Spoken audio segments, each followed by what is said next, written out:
Acredita-se que o ferro foi descoberto por volta de 6.000 a 4.000 a.C., quando pedras de minério estavam protegendo uma fogueira e, devido ao calor, elas derretiam e quebravam, formando pequenas bolas que brilhavam.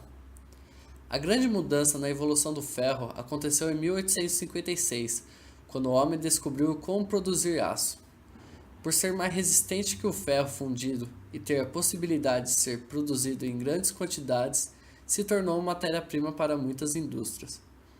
O aço é uma liga metálica composta por aproximadamente 98,5% de ferro, 0,5 a 1,7 de carbono e traços de silício, fósforo e enxofre.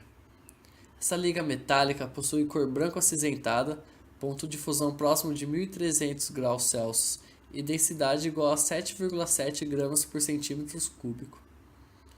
Na produção do aço, o carvão exerce dupla função.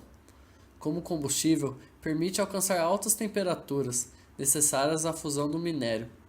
Como redutor, associa-se ao oxigênio, que se desprende do minério, deixando o ferro livre.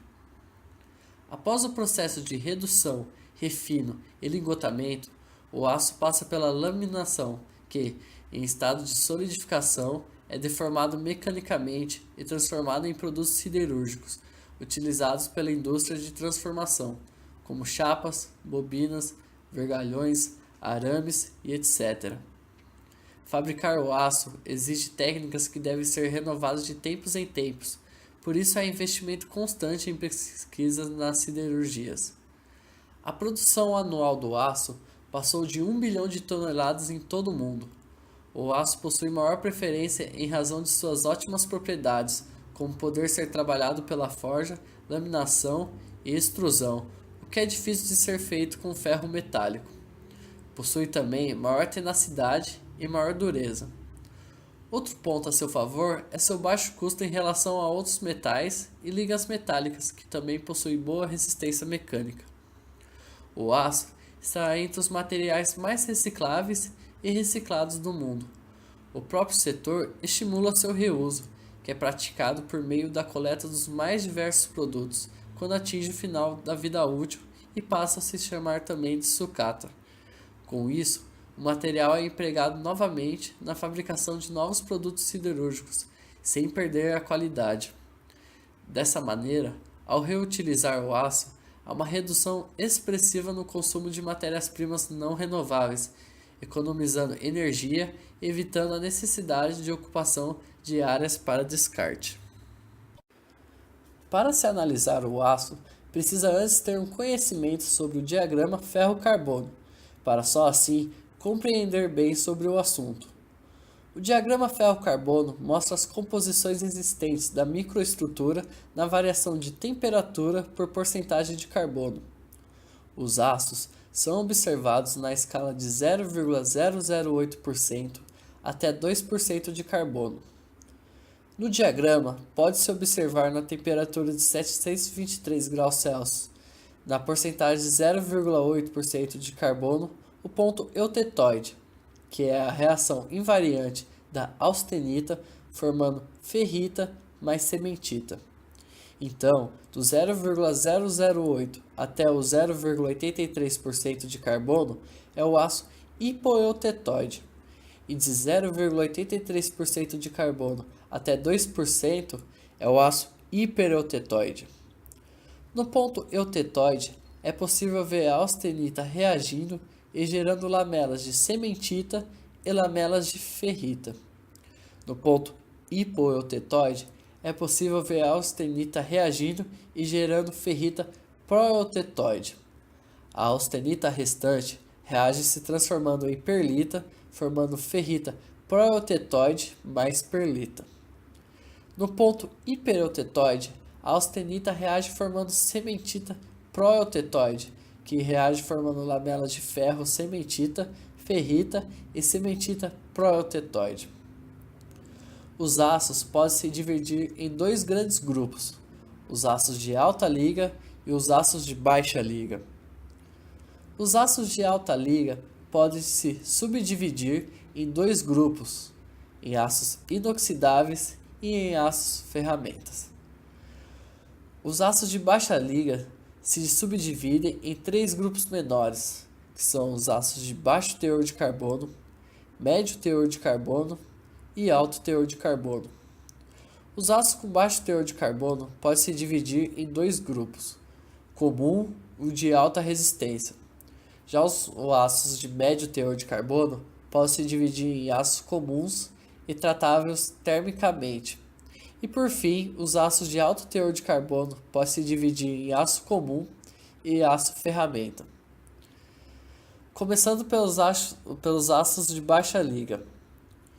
Os aços de baixo teor de carbono têm até 0,3% em peso, apresentam microconstituintes ferrita e perlita.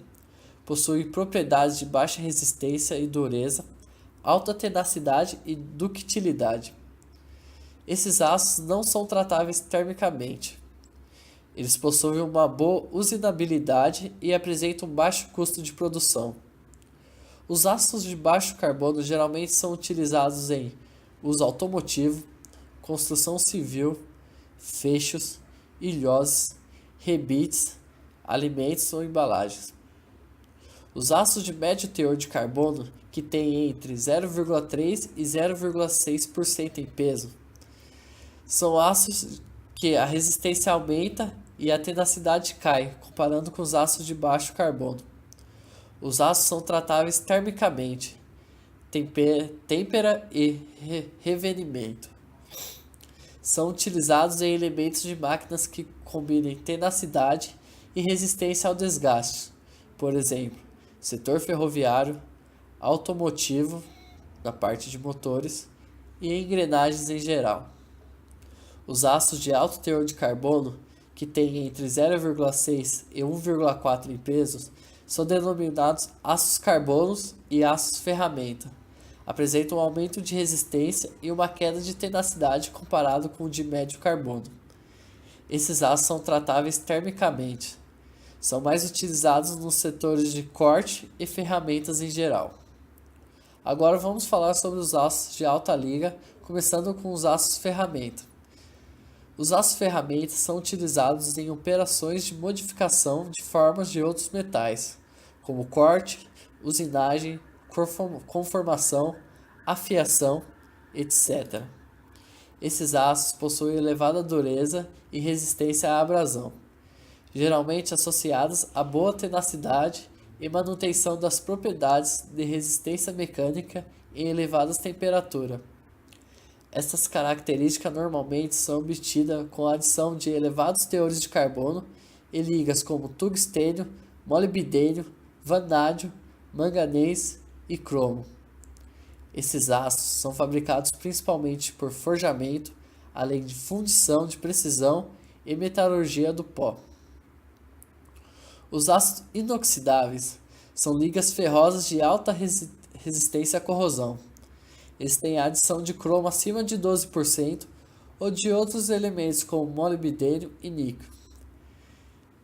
Eles têm a presença de cromo, molibdênio e níquel em diferentes teores, e a variação no teor de carbono resulta em variedade de microestruturas para diferentes aplicações. Ligas austenísticas, ligas martensíticas, ligas ferríticas, endurecíveis por precipitação.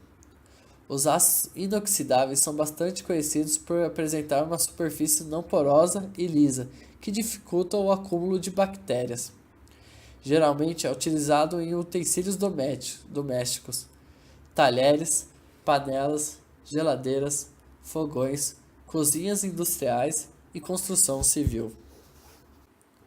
Existem muitas vantagens na utilização do aço. Dentre elas destacam-se a liberdade nos projetos de arquitetura, permitindo a elaboração de projetos arrojados e de expressão arquitetônica marcantes. Flexibilidade e compatibilidade com os materiais. Ele é perfeitamente compatível com qualquer tipo de material de fechamento, tanto vertical como horizontal, admitindo desde os mais convencionais até componentes pré-fabricados.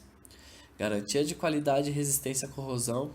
E por último, ser 100% reciclável. Então, se o aço é tão bom, por que não utilizá-lo apenas? Pois existe um limite de fabricação em função do transporte até o local da montagem final, assim como o custo desse mesmo transporte, que por muitas vezes é oneroso. Também existe limitação de perfis estruturais. Como se trata de estrutura industrial, não se justifica a encomenda de poucas peças, além da necessidade de mão de obra e equipamentos especializados para sua fabricação e montagem, deixando assim o seu preço final elevado. Agora eu vou falar um pouco da produção do aço no Brasil versus mundo. O consumo de aço serve como um termômetro das economias. Coreia, ao consumo de 1.114 kg por habitante ano. China, 477 kg por habitante ano. União Europeia, 287 kg por habitante ano. Brasil, aproximadamente 100 kg por habitante ano. Enquanto que a África, 42 kg por habitante ano. Isso é reflexo da economia mundial. O leste asiático adotou políticas mais específicas e de cunho mais estratégicos, e por isso tem esse consumo exagerado em relação aos outros, porque crescimento econômico e infraestrutura estão diretamente ligados.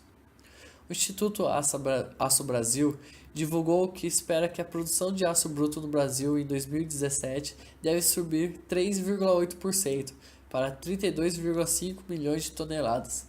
Se comparado com a mesma época do ano passado, já houve um aumento de 5,6%. Sendo assim, é quase certo que essa estimativa será ultrapassada.